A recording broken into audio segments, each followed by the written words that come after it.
11th earthquake that unexpectedly rocked Japan, buffeted it with a tsunami, and brought the already crippled Fukushima Daiichi nuclear power plant to its knees, couldn't have come at a worse time for the country.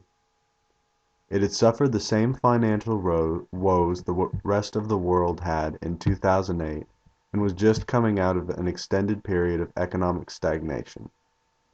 Other countries did their best to ease the burden of the natural disaster, donating around $160 million, which unfortunately pales in comparison to the amount donated to other recent natural disaster recoveries. News coverage quickly returned to the war in Libya, uprising in Egypt, and the death of Osama bin Laden, leading to a sharp decline in the quality and amount of information the world was getting about Japan's recovery efforts. One has to wonder, when you examine the facts, how hard is it going to be for Japan to recover? And for that matter, will they even be able to recover? The Japanese government is still in the process of working out just how much reconstruction is going to cost, and how the money will be allocated. In their most recent draft of the recovery budget, they estimate recovery that's still left to do will cost around 12 trillion yen, which is about $155 billion. The two biggest areas of allocation for this money, numbers 9 and 10 on the graph, go to empowering small prefectural governments to rebuild their communities and re-establish normal life. 9 months after the disaster, people are still living in community centers and sleeping on cots. This huge allocation of money is designed to speed up rebuilding of neighborhoods so that these people can get back to their hometowns and in turn lend a hand to other community rebuilding projects. In addition, money has been set aside for grants for those groups that build new homes in a low energy and environmentally friendly way.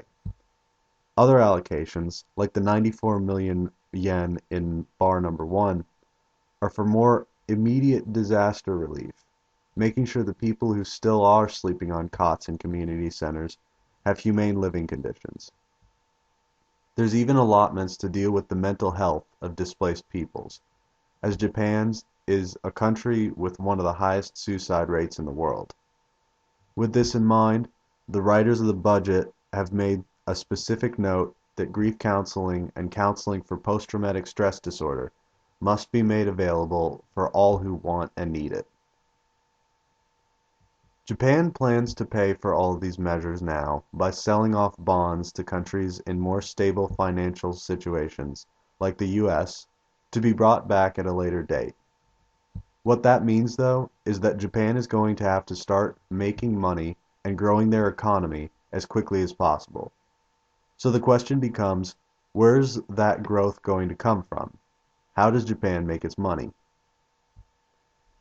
Let's forget the earthquake for a minute and talk about how Japan works normally, on a day when they don't have to spend hundreds of millions of dollars on rebuilding. Japan is a tiny country, with only as much land area as about half of Texas. Since it's so tiny in comparison to its neighbors, it doesn't have a vast pool of natural resources to draw from. Instead, they focus on creating and nurturing other industries, and importing natural resources from nearby countries, like China, South Korea, and Taiwan. Any growth that Japan has had over the past 6 years has been because of their exports, which is what you'd expect. Stuff like cars, electronic components, optical fibers, TVs. These items are shipped off all over the world to be assembled into bigger products in other countries. China, Taiwan, and South Korea in particular buy up the components made in Japan as they can assemble them at cheaper rates. Usually this arrangement works just fine, and all the countries benefit from this trade. When one country is successful, all the others around it see growth and success as well. That said, the opposite holds true as well.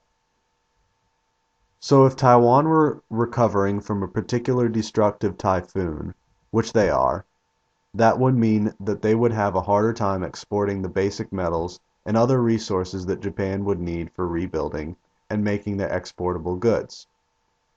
Or if China's outstanding growth of the last few years were showing signs of rapidly slowing down, which it is, they would be too busy figuring out to avoid stagflation, which is a countrywide growthless economy, to help their island neighbors in the regrowth process.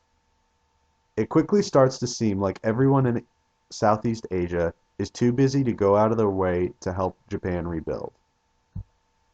So now, Japan has to rebuild with less help than it would from its Asian neighbors. In that case, the help needs to come from inside the country, the domestic sector. Companies like Honda and Panasonic, international companies based in Japan, can still slow the shrinking of the GDP. Unfortunately, that's another scenario that's simpler said than done. Since the earthquake, worldwide fears that Japan would never bounce back have led to the national currency being extremely volatile. What this means in practical terms is that no one outside Japan can tell what any of their products are worth, since the value of their money is going up and down so quickly. The companies mentioned before, Honda and Panasonic, have seen a remarkable decrease in profits, which they blame on the yen's lower than usual value. While the government has taken measures to stabilize the yen, create more certainty in Japan, their measures have been too sluggish to make any difference when it's needed. So far, going by the numbers, the outlook for Japan's recovery looks somewhat bleak. A worldwide financial crisis, neighbors that can't help, and a recovery that's going to be hard to fund put the Japanese people in a tight spot. That said, there's still hope. The Japanese parliament is constantly reworking the budget for recovery to be as efficient and effective as possible. And while the estimations on how long reconstruction will take range from 1 year to 5 years, the nation already shows signs of recovery. Unemployment is stable, and the amount of progress that's already been made in clearing debris is astounding. Japan has bounced back from disasters, wars, and hardships before. At the same time, what Japan faces now is a different set of circumstances than they've ever faced before. The already small island nation has effectively gotten smaller, since it's still unclear just how much of the area around the Fukushima nuclear plant is unlivable. It's still uncertain whether Japan's neighbors will be able to get them the resources they need to rebuild. So can Japan rebuild? Can they recover and, in a reasonable period of time, restart their economic growth? The answer at this time, considering the evidence given, seems to be a resounding maybe.